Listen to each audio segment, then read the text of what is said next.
Ang mabuting balita ng Panginoon ayon kay San Marcos. Papuri sa iyo, Panginoon.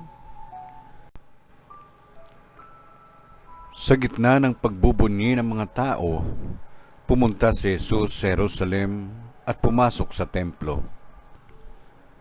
Pagkatapos tingnan ang lahat ng bagay doon, lumabas siya at nagbalik sa Betania, kasama ang 12, palibhas ay gumagabi na noon.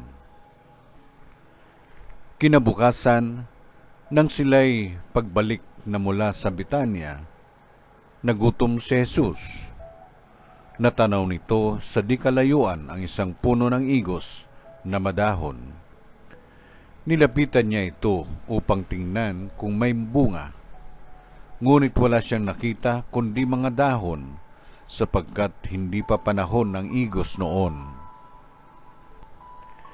Kaya't sinabi niya sa puno ng igos, wala nang makakakain pa ng iyong bunga. Ito'y narinig ng kanyang mga alagad.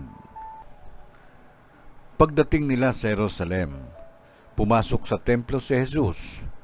Kanyang ipinagtabuyan ang mga nagbibili at namimili roon, at ipinagtaob ang mga mesa ng mga mamamalit ng salapi at ang upuan ng mga nagtitinda ng kalapati. Pinagbawalan niyang magdaan sa loob ng templo ang sinumang may daladalahan, at tinuruan niya ang mga tao.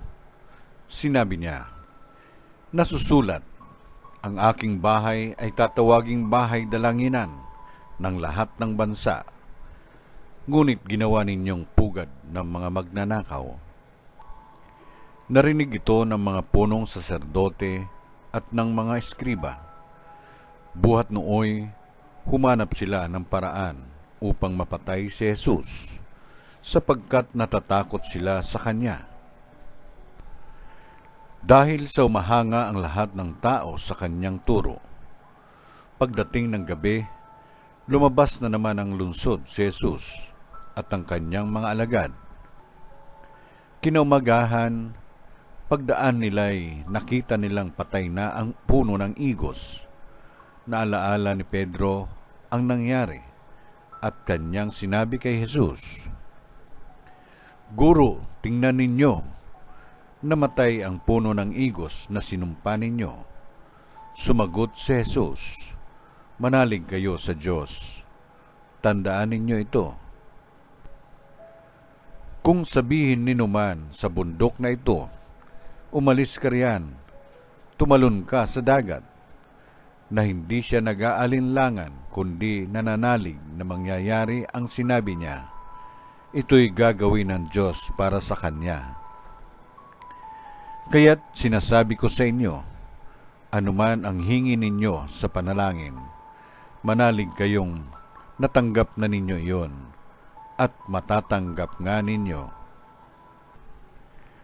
Kapag kayo'y mananalangin, patawarin muna ninyo ang nagkasala sa inyo, upang ipatawad din naman sa inyo ng inyong amang nasa langit ang inyong pagkakasala.